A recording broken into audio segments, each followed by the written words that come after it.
జనసేన వలసల సీజన్ మొదలైందా? ప్రస్తుతానికి బాలినేని, సామినేని కనిపిస్తున్నా మరికొందరు జంపింగ్ చేసేందుకు రెడీ అవుతున్నారని ప్రచారం. ఓటమి భారం నుంచి జగన్ పూర్తిగా తేరుకోకముందే పవన్ అన్నంత పని చేస్తున్నారా? అసలు ఈ చేరికలపై సేనాని వ్యూహం ఏంటి?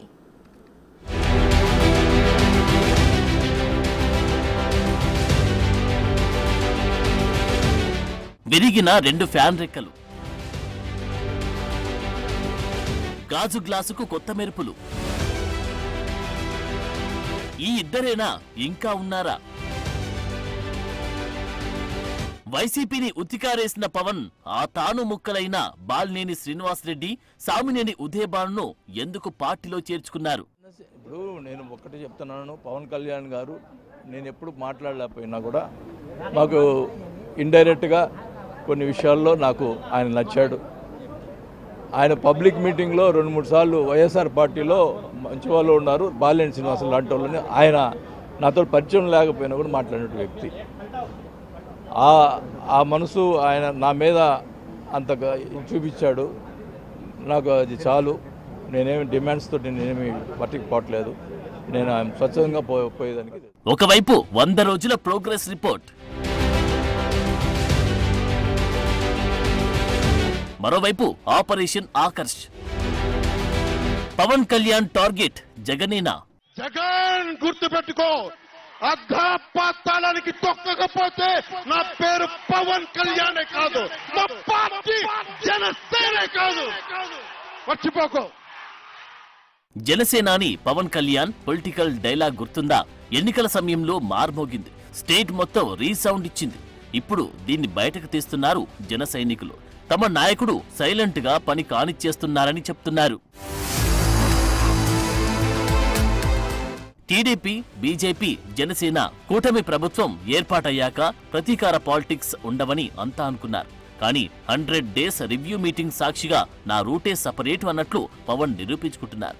వ్యక్తిగతంగా జగన్ను విమర్శించకపోయినా ప్రతీకారాలకు పాల్పడి ప్రభుత్వానికి చెడ్డ పేరు తేవద్దని సొంత క్యాడర్కు వార్నింగ్ ఇచ్చినా ఈ సీన్ ముందు దిగదుడిపే అయ్యాయి.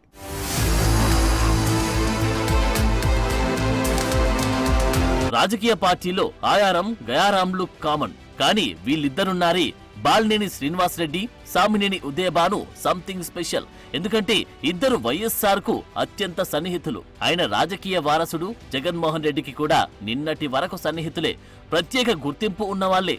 జగన్ కుటుంబంతో బాలినేనికి బంధుత్వం ఉంది. కానీ తమ్ముడు తమ్ముడే, పేకాట పేకాటే అన్నట్లు చుట్టరికాలు, రాజకీయాలు వేర్వేరు అంటూ తన రాజీనామా లేఖలో కుండబద్దలు కొట్టారు బాలినేని వాసు. వైసీపీలో అసంతృప్తులు ఉన్నారంటూ పాత విషయాన్నే కొత్తగా చెప్పిన బాలినేని శ్రీనివాసరెడ్డి జంపింగే వాళ్లకు మిగిలిన ఆప్షన్ అంటూ తనదైన సలహా ఇచ్చారు. ఇప్పుడు పార్టీలు ఎవరిని ఇబ్బంది పడిన వాళ్ళు ఉంటే డెఫినెట్ గా నేను చాలా ఓపికగా ఉన్నాను. ఇప్పుడు దాకా ఆ ఓపిక కూడా అయిపోయింది, అందువల్ల పార్టీ మారాల్సి వచ్చింది.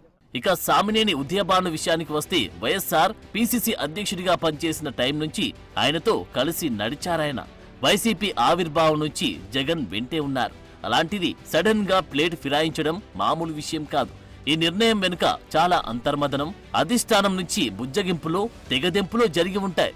ఉమ్మడి కృష్ణా జిల్లాకు చెందిన ఉదయభాను నమ్మకస్తుడిగా పేరుంది. అలాంటిది ఆయన జగన్ను వీడడం పార్టీ క్యాడర్ను డైలమాలో పడేసే విషయం అనే అభిప్రాయం వినిపిస్తోంది. ఆంధ్రప్రదేశ్ ఉప ముఖ్యమంత్రి పవన్ కళ్యాణ్ గారిని కలవడం జరిగింది. పవన్ కళ్యాణ్ గారితో కలిసి విషయాలు మాట్లాడడం జరిగింది.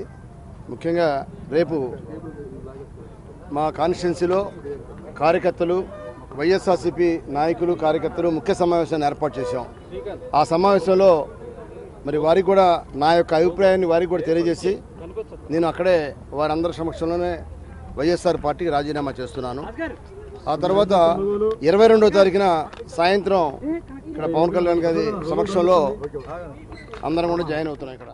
సో ప్రచారంలో జగన్ కు పవన్ ఇచ్చిన వార్నింగ్ ఆచరణలోకి వచ్చేస్తున్నట్టే. ఆ దిశగా ఇది తొలి అడుగని జన సైనికుల మాట.